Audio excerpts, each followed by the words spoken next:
We all know Zira as the leader of the Outsiders from The Lion King 2. She was a dedicated follower of Scar and always believed he was the rightful king of the pridelands. But have you ever wondered where Zira came from? Because she doesn't look like any of the lions from the pridelands.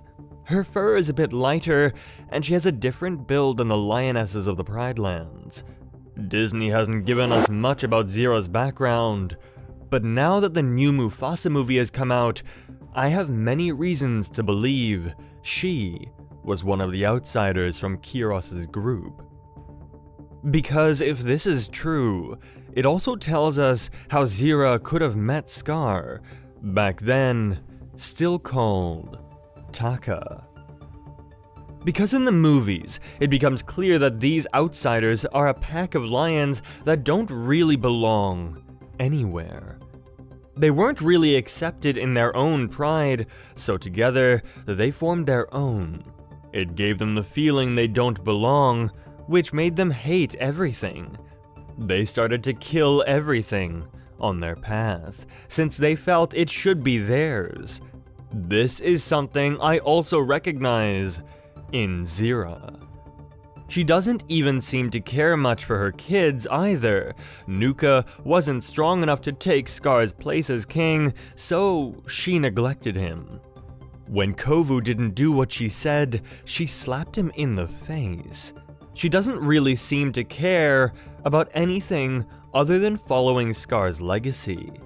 Just like the outsiders from Mufasa didn't care about anything other than defeating any pride in their path. Because we first see two of them while they try to attack Mufasa and his foster mother, Eshe. But Mufasa helps his mother to fight them off, and in this process, he kills one of the lions that attacked them, who later turned out to be the son of the leader of the outsiders.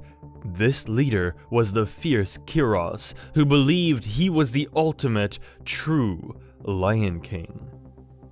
When the one lion returned to the rest of the outsiders, Kiros let his lionesses kill him. Now he was really mad, because his son had been killed. Meanwhile, Mufasa and Eshe had gotten back, but it wasn't over, because Mufasa could smell that the outsiders were coming for them. Obasi, father of Taka and leader of their pride, knew they wouldn't be strong enough to defeat them. Therefore, he sent Taka and Mufasa away to survive the outsiders. Not long after, the outsiders arrived at Obasi's tribe. But as Kiros is talking to Obasi, he does something I have seen before. He scratches the tree the exact same way as Zira does at the wall in The Lion King 2.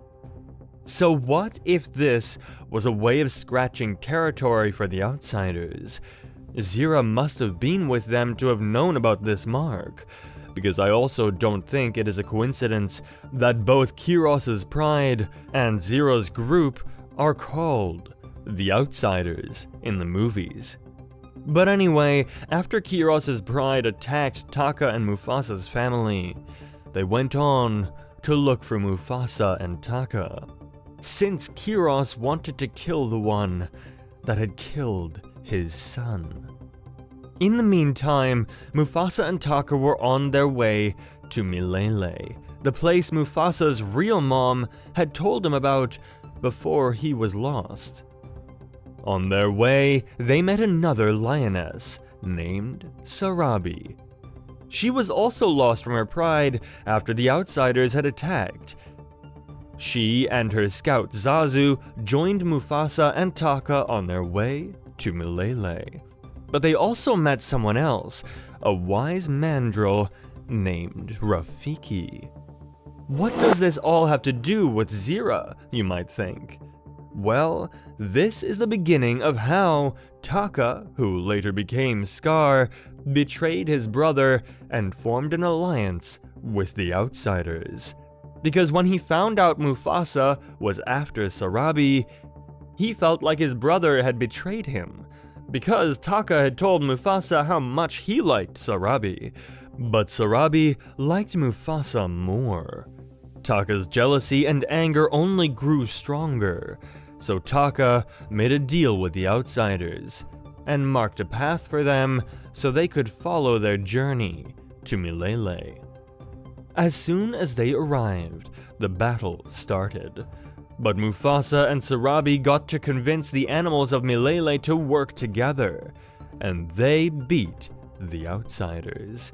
Mufasa became the king and allowed Taka to live with them, under the condition to never say his name again after his betrayal.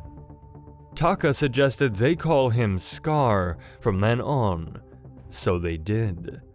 But we never see what happened to the outsiders that didn't get killed in the fight. So what if Zira was one of the lionesses that survived? The leftover lionesses were probably lost and therefore stayed next to Milele in the Outlands.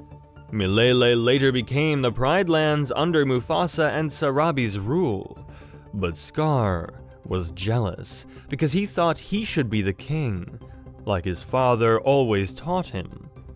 Over time, he didn't feel like he belonged anymore and went into contact with the outsiders again. This is when Scar and Zira got to know each other better. The lionesses felt lost without a leader, so when Scar came in the picture again, Scar finally felt like he could be a king.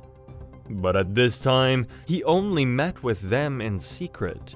Mufasa was busy with his kingly duties and probably didn't expect to be betrayed by his brother again. But as we know, Scar only got worse. He must have fallen in love with Zira and convinced all the lionesses he was going to take what belonged to him. That must also be a part of why Zira loved Scar so much. He made Kiros' wish come true, and he looked after the lionesses. The lionesses hated Mufasa for killing Kiros, so they immediately took Scar's side. Because we see in The Lion King 2 that all the lionesses supported Zira's idea of following Scar's legacy, even though they could have had a better life if they made peace with Simba, their skin is lighter in comparison to the lions of the Pridelands, and Zira's group is also called the Outsiders. At first, I thought their skin was just made lighter as a sign to show that life in the Outlands was tough. But after seeing the Mufasa movie, it might be because they are all related to Kiros' original outsider group. They were all filled with hatred and found the circle of life to be a joke. So when Scar finally got to kill Mufasa and become king, Zira's group must have been overjoyed. But Scar's reign wasn't forever. Because, as we all probably know, Simba returned and defeated him. After Scar's death, Zira had already tried to take the throne from Simba. She had 3 kids now, and in her opinion, they deserved to live in the Pridelands, as it should be, with all the food they could desire. But of course, she lost the battle with Simba, and they were sent away again. But this wasn't over. Because now she was waiting for her son Kovu to grow stronger.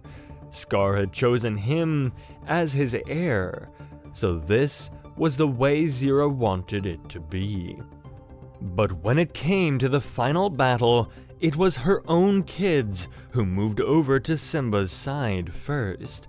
Kovu had fallen in love with Kiara, Simba's daughter. Together, they convinced everyone there was no reason to fight. Zira's daughter Vitani realized they were right, and all the lionesses followed except for Zira. Her hatred eventually became her death.